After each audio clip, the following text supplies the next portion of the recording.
Well, welcome back to another Dynodaze video. And as you can see, this is a Supercharged Ep3.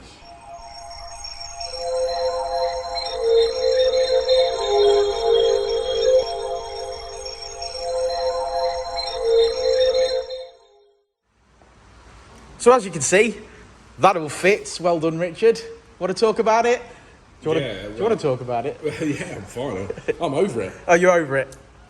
Yeah, this is the vehicle that turned up probably about 4 weeks ago now, I believe it is. That's right. I did a video on it and covered it, but a customer bought a TTS Supercharger kit, was led to believe that it was obviously for EP3 and FN2. As per the listing, to be fair to him. Yeah, it was listed.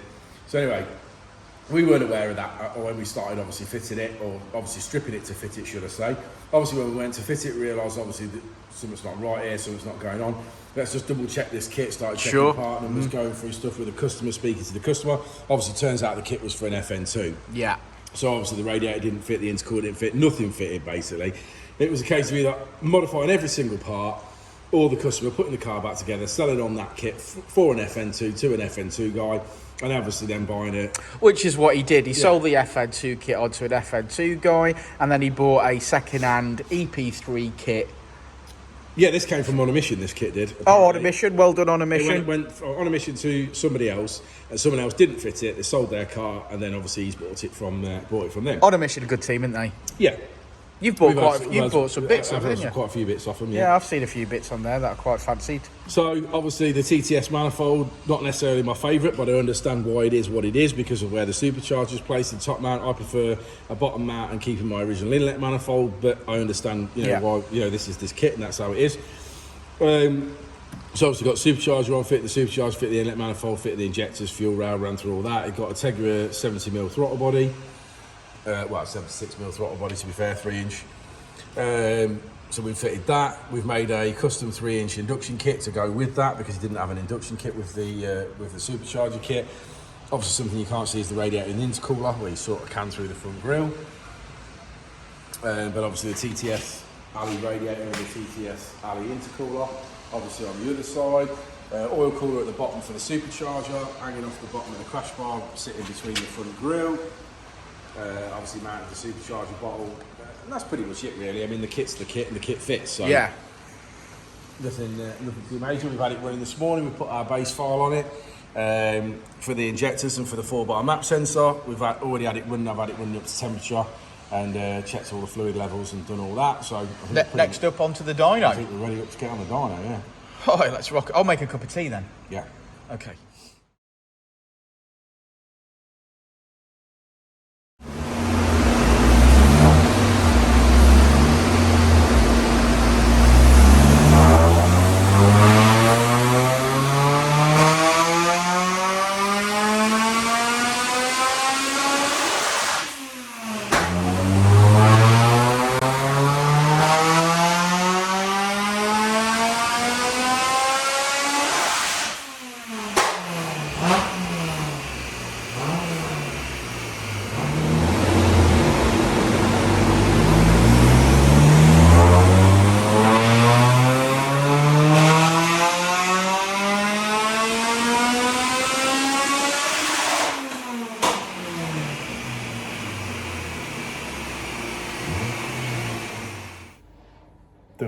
Ta-da! Cosmic Grey EP3 with a Supercharger kit on it.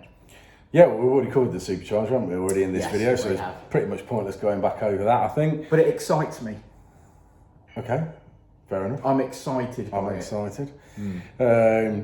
It's mapped up okay, mapped up lovely. It's not the first Supercharger TTS kit that we've obviously done. So, had some good base files, so obviously we've gone from there, we've tuned for this car. Sounds great. Mate, did you want pops and bags of flames and stuff? All of those sort of in there anyway, so we'll see how it gets on. If we don't want it, we'll take it off. Okay. Yeah, and it's sort of mapped up nice, sort of 14, 15 PSI with Supercharged said it's producing at peak. I think we finished on 337. Yeah, and it also sounds amazing. Yeah, you still boosted Vtec just sounds ace. Yeah, you still got that NA sound though, haven't you? When you turbo does dull that noise off, and you don't get it. Whereas with the Supercharger, you're still getting your NA, but I think the The difference in the TTS kits, in my opinion, is the top mount kit like this with the manifold flat against the head obviously creates a restriction, because obviously there's no plenum there as such, you know what I mean? It's only like sort of 2 inches wide, you know, bolted directly to the head. And I think that really does hurt these, because when we've fitted the TTS bottom mount kits to the same sort of car with the same sort of mods, it made sort of 400 brake. So this car, when you sort of say it's sort of 70 brake down, or sort of around the 60 brake down, but it's not. It's because this is a different kit. It's a different kit. You got bottom mount on your EG, ain't you? Yeah, I mean, what the bottom mount allows you to do is use your original plenum and your original intake, your original inlet manifold, which obviously is always going to flow better with a good size inlet manifold than just complete the 2-inch block sort of at the you know, bolted to the engine. Now, obviously, it has to be like that with this design, because it can't fit any other way.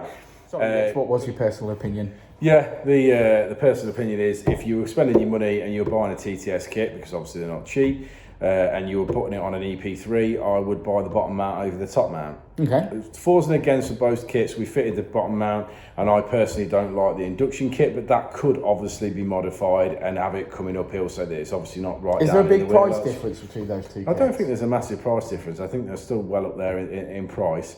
But obviously, with having the bottom mount, you're allowed to you can obviously keep your own inlet manifold. Therefore, in this particular instance, you're going to make that 60 extra brake horsepower, which, if you're paying your money, you're like a live Skunk 2 inlet manifold. You can keep that. Yeah, you can keep that. But if you, what I'm saying is, if you're spending that same amount of money anyway, and one kit produces 60 brake less than the other, then in my opinion, I'd be going for the one that makes 60 brake more. Because you're supercharged. You're supercharged, and you want the power, so why not have it? Why not do it? Yeah. But that's how I feel about that. Shall we have a look at the graph? Thanks for sharing that with us. Yeah, let's look at the graph. Well, there we go. Pretty linear. Peak power, peak revs. And what have we got? We've got 336 brake horsepower. It's just shy of 300 at the wheels. Not bad at all. Looking good, looking good. Thanks for sticking around to the end of the video, guys. Like and subscribe and all that jazz. And if you have got an EP3 and you do fancy supercharging it, let's have a conversation. Drop us a message. Let us know what you're doing. Let us know where you're at with your EP3. If you've got a Cosmic Grey EP3, code word in this video is Cosmic Grey. So bang that down below regardless. And we shall see you on the next one, won't we, Richard? Will indeed. Indeed.